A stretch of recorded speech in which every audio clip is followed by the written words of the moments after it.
स्वामी के श्री चरणों में कोटि वंदन। युग प्रदान आचार्य श्री महासमुद्र के श्री चरणों में कोटि वंदन। मुनिवृंद, ज्ञानशाला के ज्ञानार्थी, प्रशिक्षक भाइयों और बहनों, दैनिक प्रवचन के अंतर्गत आज का विषय है कैसे बने पुरुषार्थ से परमेश्वर। कैसे बने पुरुषार्थ से परमेश्वर। भगवान महावीर की वाणी है, चत्तारि परमंगाणि दुर्लहाणीय जंतुणो माणो सत्तं स्वे श्रद्धा संज मम्मीय वीर्यम। चार दुर्लभ बातें बताई गई है। मनुष्यत्व, श्रुति, श्रद्धा, संयम, पराक्रम। भगवान महावीर ने अन्य दर्शनों में मनुष्य जीवन को श्रेष्ठ बताया गया है। उसकी श्रेष्ठता का आधार विवेक, चरित्र, संयम आदि आदि। जिसके जीवन में चरित्र होता है, जिसकी विवेक चेतना जागृत होती है और जो मननशील होता है, वह वास्तव में मनुष्य है। आकृति से सब मनुष्य है। प्रकृति से जो मनुष्य होता है, वास्तव में वह मनुष्य है। मिनकपण। कभी कभी आप कहते हैं थारी पढ़ाई में धूल, पढ़ी लिखी मूर्ख, बेवकूफ, इतना ही तू नहीं जानती है दूसरों के साथ कैसे व्यवहार करना, कैसे बोलना। पढ़ाई के साथ कड़ाई बोलते नहीं, भणियों पर गुणियों नहीं कहते नहीं। तो मनुष्य जीवन को प्राप्त करना एक बात है और मानवता का विकास करना दूसरी बात है। हमारे भीतर में मनुष्यत्व का भाव आए, मानवता का भाव आए, लगना चाहिए कि मैं वास्तव में मनुष्य हूं, आकृति से नहीं, प्रकृति से। मानवता के विकास के लिए अनाग्रह चेतना का विकास जरूरी है। जिसके जीवन में जितना अनाग्रह होता है, उतना ही वह मानवता को प्राप्त होता है, मनुष्य जीवन को सफल बनाता है। जहां आग्रह है और टूटन है, विग्रह है, कलह है, कदाग्रह है, हटाग्रह है। ग्रह को शांत करना सरल है, आग्रह को शांत करना टेढ़ी खीर है। कुछ लोगों का नेचर होता है, कुछ भी हो जाए, जो मैं कहूं वही होगा, चाहे कोई लाट साहब आ जाए, कहते नहीं, कोई आ जाए, मैं जैसा कहूंगा वैसा ही होगा। ये आग्रह खुद के लिए नुकसानकारी, समाज के लिए नुकसानकारी, देश के लिए नुकसानकारी और परिवार के लिए नुकसानकारी। आग्रह की भाषा का कभी प्रयोग नहीं होना चाहिए, सुझाव की भाषा का प्रयोग। अनाग्रह चेतना का जहां विकास होता है, वहां मनुष्यत्व मजबूत होता है, मानवता जीवित रहती है। दूसरा बताया है, मानवता तो आपके भीतर में है, मनुष्यत्व भी है, व्यवहार कुशल भी आप हो, कहाँ कैसे बोलना वह भी आपके पास में विवेक है। लेकिन श्रुति, भगवान की वाणी सुनना और दुर्लभ है। मनुष्य तो फिर भी आ जाएगा, लाखों करोड़ों लोग ऐसे हैं आज भी उनके भीतर में मानवता का भाव है। मिनकपणो है। लेकिन श्रुति सुनना, आप कहेंगे महाराज जितना हम सुनते हैं उतना आप भी नहीं सुनते हैं। कितना सुनते हैं, सुबह से लेकर शाम तक सुनते ही सुनते हैं। घर में है तो होम मिनिस्टर की सुनते हैं, बाजार में है, दुकान में तो ग्राहकों की सुनते हैं, और घूमने के लिए जाते हैं दोस्तों की सुनते हैं, यहाँ आते तो आपकी सुनते। कितना सुनते हैं? सुनने सुनने में अंतर है। एक स्वार्थ के वशीभूत होकर सुनता है, एक परमार्थ के वशीभूत होकर सुनता है। एक सुनने के लिए सुनता है और एक कर्म निद्रा की दृष्टि से सुनता है। अंतर है। कभी कभी आपको राजी रखने के लिए भी सुनना पड़ता है, बच्चों को राजी रखने के लिए भी सुनना पड़ता है। आप जानते हैं बच्चा आग्रह करा कोई काम की बात नहीं, फिर भी उसको राजी रखने के लिए, हाँ बेटा मैं तुम्हारी बात सुन रहा हूं, सामने वाला खुश हो जाता है। लेकिन यहां जो श्रुति सुनना, किसको? जिन वाणी को सुनना, आगम वाणी को सुनना, गुरु वाणी को सुनना, अच्छी बातों को सुनना बहुत दुर्लभ है। हर व्यक्ति जिन वाणी सुन नहीं सकता है। कभी कभी आपकी सुनने की इच्छा होते हुए भी आप नहीं सुन पाते हैं। एक भाई या भाई बोली महाराज मैं रवाना होगी व्याख्यान सुनने के लिए, नीचे उतर गई, कोई काम आ गया, वापिस चली गई। आपने उस काम को महत्व दिया। आप ये भी कह सकते थे कि आधा घंटा के बाद में ये काम कर सकते हैं। कोई इमरजेंसी केस हो तो अलग बात है, कोई संथारा पचकरा हो तब तो एक अलग बात है, या और कुछ हो रहा अलग बात है। लेकिन मनुष्य की मानसिकता कमजोर हो जाती है कि खास बात नहीं, ये तो बाद में सुन लेंगे महाराज, यहीं कहाँ जाएंगे, यही तो है महाराज। जब भी अवसर मिले जिन वाणी सुनने का, कभी नहीं छोड़ना। मैं तो आपको बार बार कहा करता हूं, धर्म संघ का कोई भी सिंगाड़ा आए, सुबह का प्रवचन कभी मत छोड़ना, चाहे आपके समझ में आए या नहीं आए, या हम बोल रहे आपके समझ में आए या नहीं आए, फिर भी नहीं छोड़ना। क्यों? जिन वाणी दुर्लभ है। ये कान की जो शोभा है वो कुंडल से नहीं होती है, जिन वाणी सुनने से होती है। और तीसरा जो सूत्र बताया है, मनुष्यत्व भी है, भगवान की वाणी भी आप सुनते हैं। आज भी हजारों हजारों लोग हैं जो प्रतिदिन व्याख्यान सुनने वाले मिल जाएंगे पूरे देश भर में, लेकिन श्रद्धा और कठिन है। श्रद्धा का मतलब सत्य में विश्वास, तत्व में विश्वास, आत्मा में विश्वास, कर्म में विश्वास। श्रद्धा बहुत दुर्लभ है। हर व्यक्ति श्रद्धा को प्राप्त नहीं होता है। भीतर में संशय का भाव भी आ जाता है, शंका का भाव भी आ जाता है। जहां शंका है वहां विनाश है, जहां श्रद्धा है वहां प्रकाश है। विनाश और प्रकाश, हमेशा श्रद्धा रखना। जो ज्ञानशाला के टीचर है उनको भी ज्ञानशाला के प्रति श्रद्धा रखना। बच्चों को ज्ञानशाला के टीचर के प्रति श्रद्धा रखना। श्रद्धा भौतिक भी होती है, आध्यात्मिक भी होती है।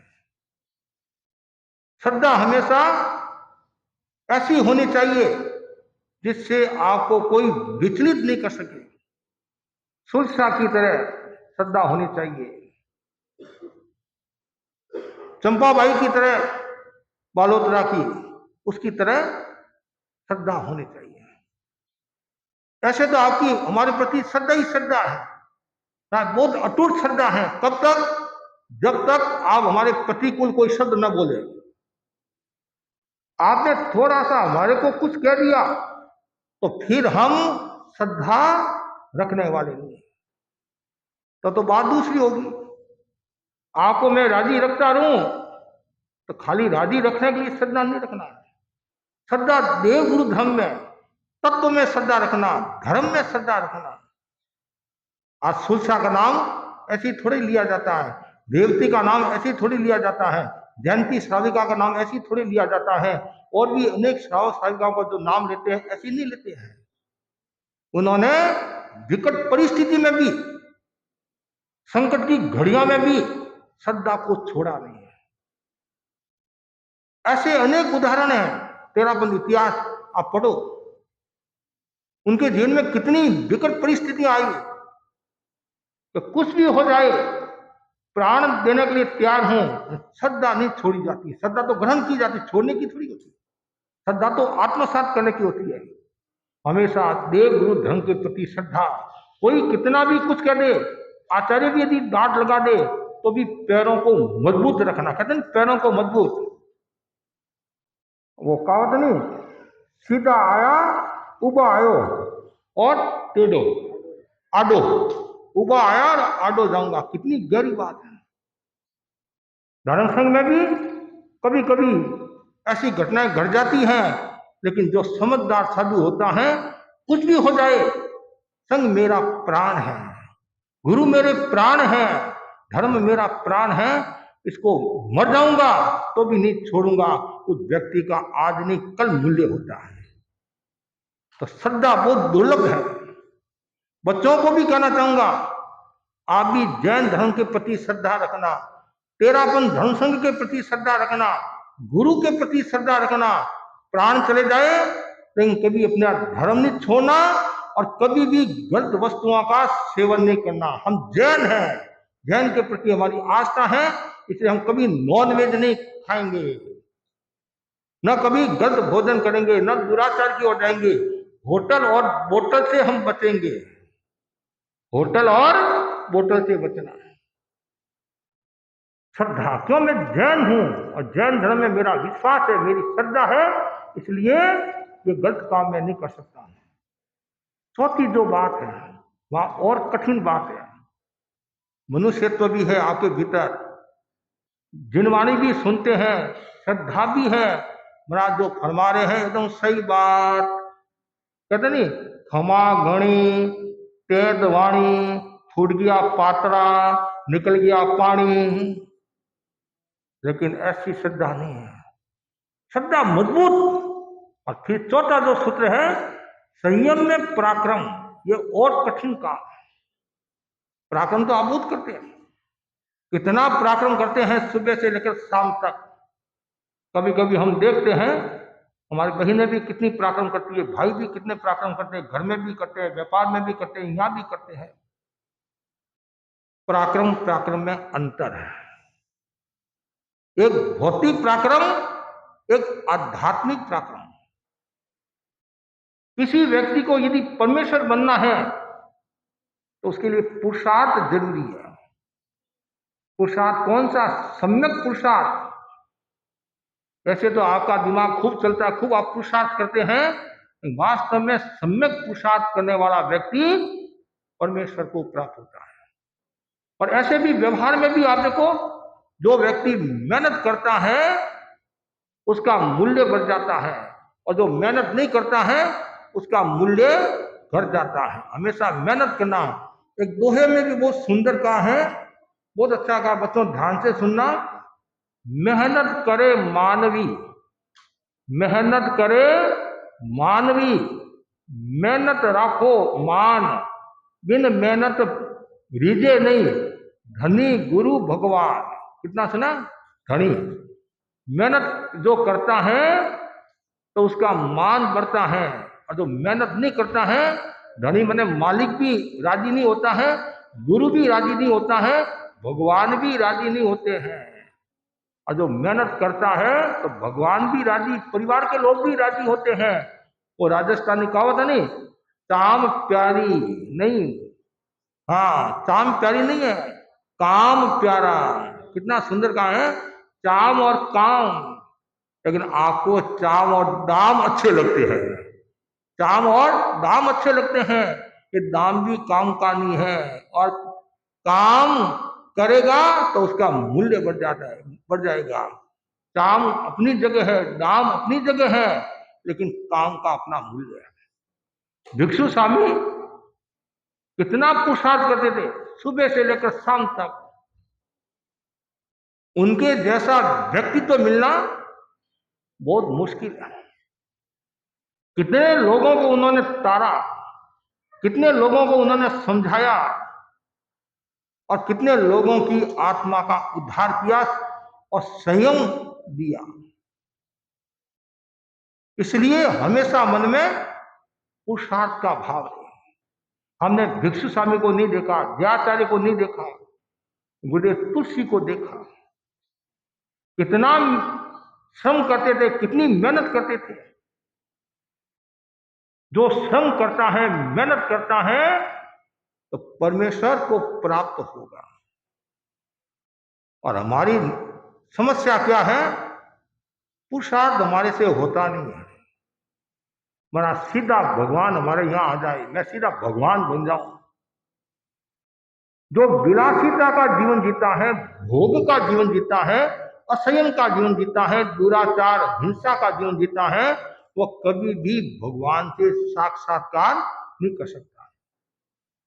इसलिए हमेशा मन में श्रम का भाव, पुरुषार्थ करो। पुरुषार्थ दो दिशा में व्यक्ति का होता है। एक नकारात्मक भाव में भी होता है, एक सकारात्मक भाव में भी होता है। एक भौतिक प्रसाधनों में भी होता है और एक आध्यात्मिक क्षेत्र में भी होता है। संसारी जीवों को दोनों प्रकार का श्रम करना पड़ता है। रसोई भी बनानी पड़ती है, व्यापार भी करना पड़ता है, सब कुछ करना पड़ता है। लेकिन वास्तव में यदि आपको परमेश्वर बनना है तो सम्यक पुरुषार्थ करना पड़ेगा। किसकी तरह? भगवान महावीर की तरह। भगवान महावीर ने 12.5 वर्षों की साधना में कितना पुरुषार्थ किया, कितने कष्टों को सहन किया। संगम का कष्ट ले लो, कठपुतना देवी का कष्ट ले लो, चाहे चंद्रकोशी का कष्ट ले लो, चाहे ग्वाले का कष्ट ले लो, कितना कष्ट दिया उन लोगों ने। फिर भी भगवान पुरुषार्थ करते गए। एक दिन ये आया, परमेश्वर बन गए, केवल ज्ञान को प्राप्त हो गए। गस्सु कुमार मुनि का उदाहरण लो आप। पुरुषार्थ किया उन्होंने, दीक्षा ली और दीक्षा लेकर अरिष्टनेमि से निवेदन किया, मुझे तो आज ही कल्याण करना है।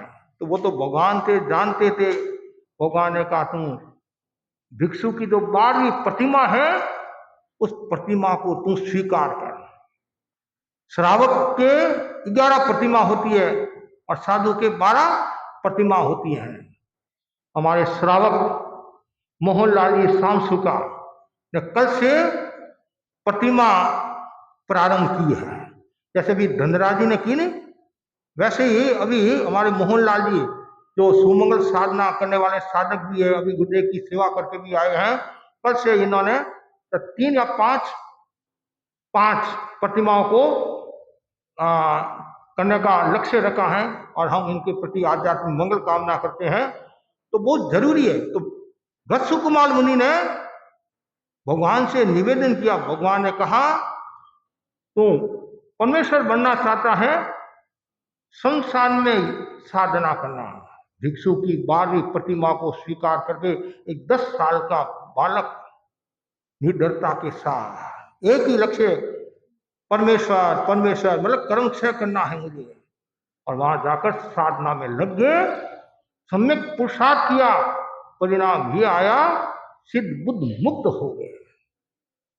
तो परमेश्वर बनना है तो पुरुषार्थ करना पड़ेगा। पुरुषार्थ किए बिना कुछ मिलता नहीं है। मांगा बिना माई रोटी नहीं गाले, कहते नहीं, मांगा बिना माई रोटी नहीं गाले। मांगना पड़ेगा, पुरुषार्थ करना पड़ेगा, गुरु से भी निवेदन करना पड़ेगा, तब गुरु चातुर्मास फरमाते हैं, तब साधु साधुओं को भेजते हैं। और आप सोचते हैं गुरु तो ऐसे ही फरमा देंगे, ये भ्रम है। इसलिए समय समय पर अर्ज करना, गुरुओं की सेवा करना, पुरुषार्थ करना, अध्यात्म के क्षेत्र में पुरुषार्थ करना। भौतिक क्षेत्र में आप कितना पुरुषार्थ करते हैं, कितना दिमाग लगाते हैं, उतना दिमाग आत्मा के लिए लगा दे तो।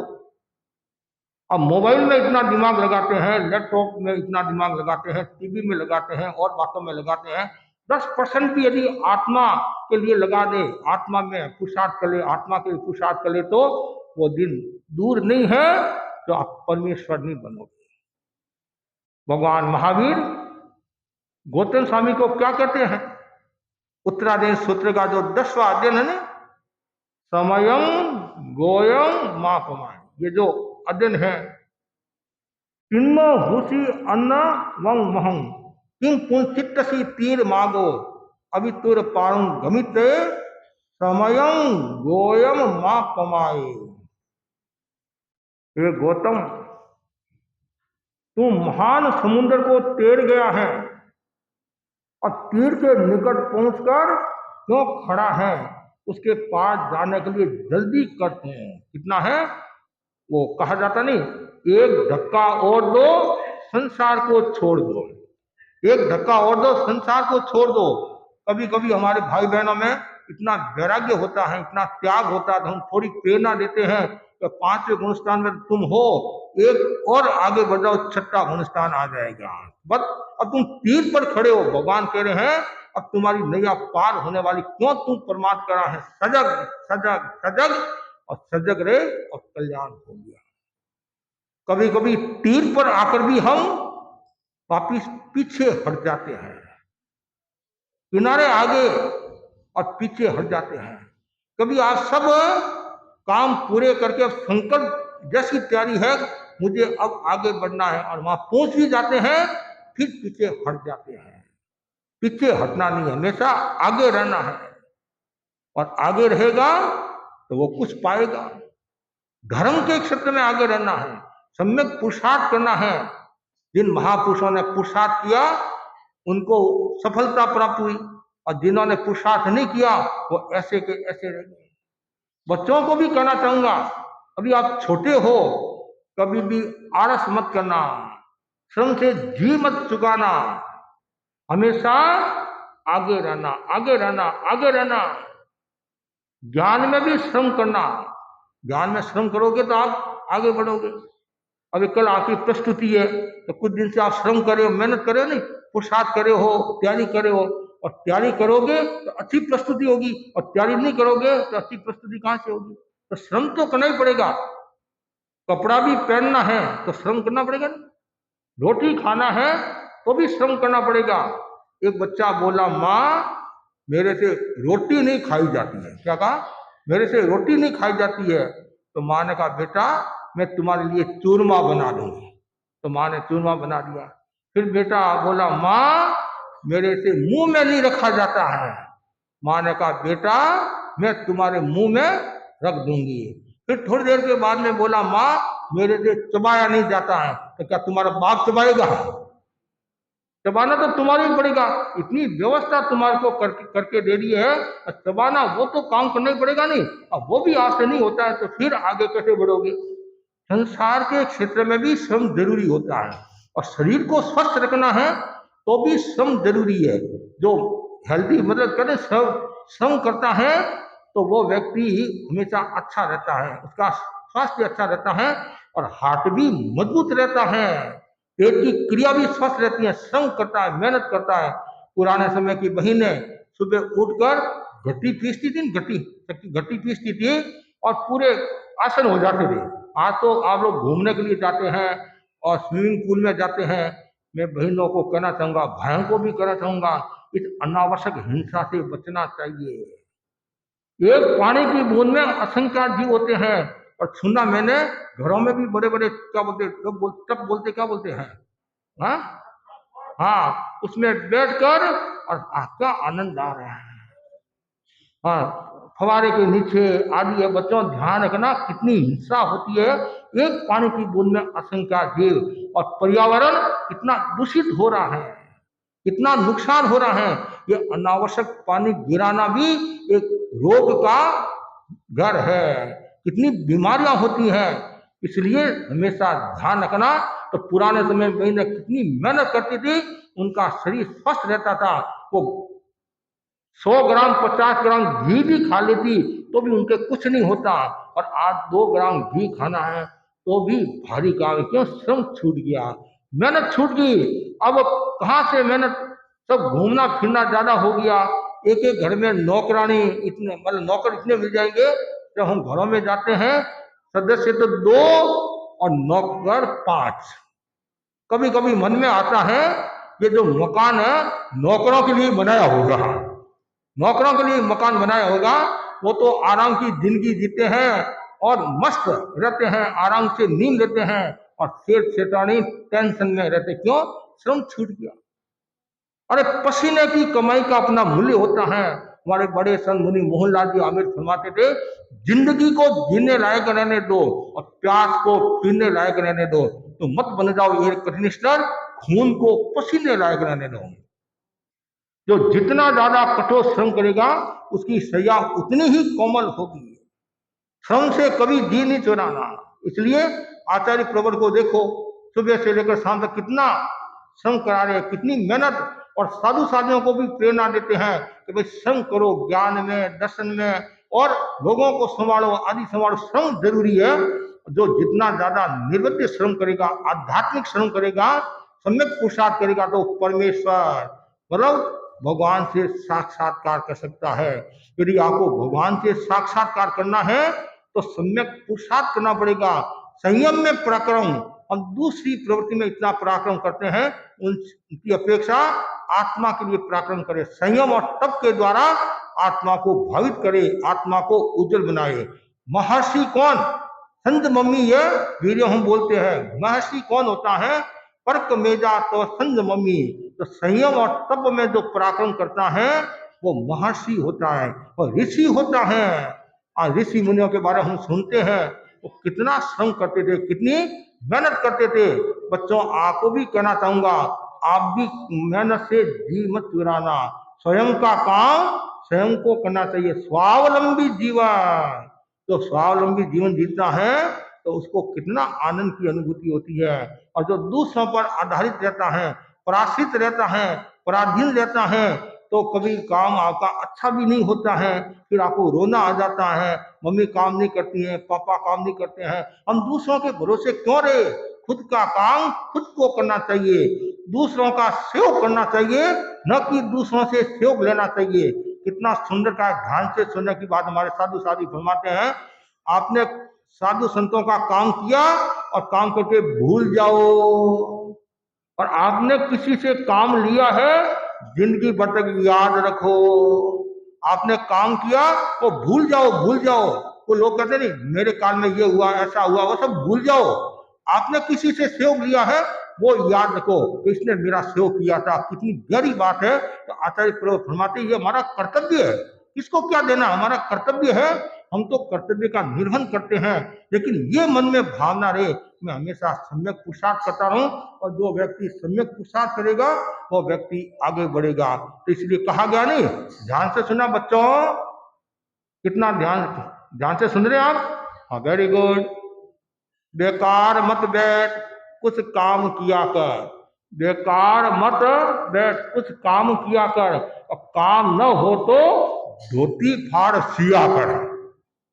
काम न हो तो धोती फाड़ सिया कर, कहना मतलब जीना सीना काम करते रहिए। हाथ चलते रहे, मतलब हिलते रहे, मतलब नहीं तो क्या होगा, हाथ पे भी जंग लग जाएगा। जैसे मशीन होती नहीं, मशीन को हम काम में लेते हैं, आप लोग काम में लेते हैं तो बराबर चलती है, और 1 महीना तक काम में नहीं लिया तो खराब हो सकती है। मकान को भी यदि आप काम में लेते हैं तो वो ठीक रहता है। 12 महीना आपने काम में नहीं लिया तो जाड़ा आदि कितने लग जाते हैं, कभी मकान भी धीरे धीरे कमजोर हो जाता है। तो चीज को काम है, शरीर को भी काम में लेना।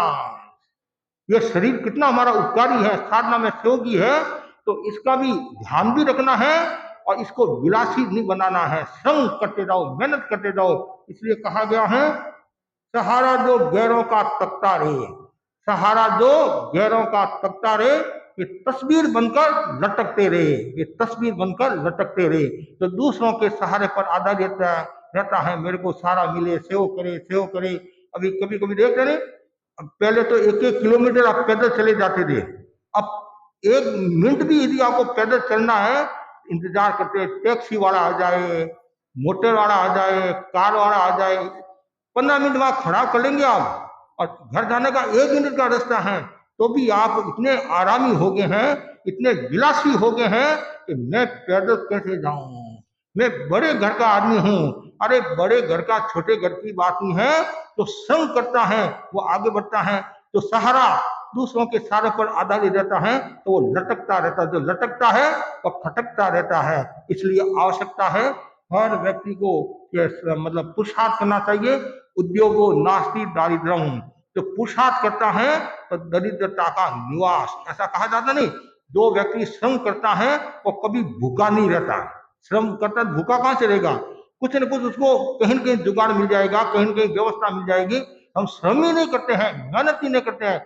आज हम मेहनत करेंगे, पुरुषार्थ करेंगे तो आगे बढ़ेंगे। व्याख्यान भी देना है तो भी पुरुषार्थ करना पड़ेगा, चलना है तो भी पुरुषार्थ करना पड़ेगा, रोटी खाना है तो भी पुरुषार्थ करना पड़ेगा, रोटी लाना है तो भी पुरुषार्थ करना पड़ेगा।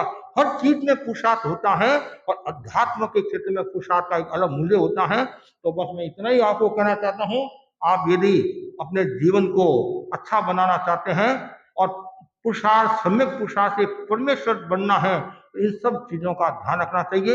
ये चार परम दुर्लभ जो अंग है इनको समझना चाहिए। पहला है मनुष्यत्व, दूसरा श्रुति, तीसरा श्रद्धा, चौथा संयम में पराक्रम। हम दूसरों को पछाड़ने की बजाय अपनी आत्मा को शक्तिशाली बनाए त्याग और तपस्या के द्वारा। तो आज से ज्ञानशाला शिविर प्रारंभ हो गया है, 2 दिवसीय ज्ञानशाला कार्यक्रम तेरापन सभा के तत्वाधान में। तो ज्यादा से ज्यादा भाई बहन अपने बच्चों को ज्ञानशाला के लिए प्रेरित करें। हम गुरुदेव तुलसी के आभारी हैं जिन्होंने ये महान उपक्रम दिया, नौ निहाल पीढ़ी को सुसंस्कारी बनाने के लिए, शक्ति संपन्न बनाने के लिए ये ज्ञानशाला का उपक्रम दिया। ये ज्ञानशाला ज्ञानशाला न रहे, ये ज्ञानशाला पाठशाला न रहे, ये ज्ञानशाला संस्कारशाला चले बने, ये ज्ञानशाला चरित्रशाला बने। आपको मैं एक उदाहरण देता हूं, ध्यान से सुना बच्चों। कल हम गोचरी के लिए गए, रास्ते में 13-14 वर्ष का लड़का होगा, वीर सेठिया। वीर सेठिया, आपको आश्चर्य होगा, जैसे हमारे को देखा और गोली ढालकर 3 बार, जैसे मैं यहाँ खड़ा, बड़े बड़े देखते हैं तो भी हाथ जोड़ने में शर्म आती है कभी कभी, लेकिन इनको बच्चे को देखो, यह है ज्ञानशाला का प्रभाव। संभवतः ज्ञानशाला का जब परिवार के संस्कारों का प्रभाव, बहुत गरीब बात है। रोड के ऊपर 3 बार बंदना करना, मतलब कपड़े एकदम मतलब साफ कपड़े थे, नहीं तो कभी के बच्चों के मन में आ जाता है मेरा कपड़ा, हाँ स्कूल जा रहा था मेरे कपड़े खराब हो जाएंगे, कभी कभी कहते हैं नहीं महाराज हमारा कपड़ा खराब हो जाएगा। उस बच्चे को देखो रोड के ऊपर साइड में 3 बार, ये संस्कार है। इसलिए हमारे जीवन में संस्कारों का जागरण हो, और संस्कारों के जागरण के लिए ये शिविर लगाया जाता है। संस्कारों के जागरण के लिए ये ज्ञानशाला का शुभारंभ हुआ है। तो हम गुरुदेव तुलसी के प्रति आभारी, महाप्रकृति के प्रति आभारी। वर्तमान में आचार्य महाश्रमण जी भी ज्ञानशाला के लिए कितना करे हैं, और हमारे प्रशिक्षक भी ज्ञानशाला के लिए बहुत मेहनत करे हैं, और हमारे यहाँ आने के बाद में भी अनेक नई ज्ञानशालाओं का भी शुभारंभ हुआ है, और नई ज्ञानशालाओं का शुभारंभ हो।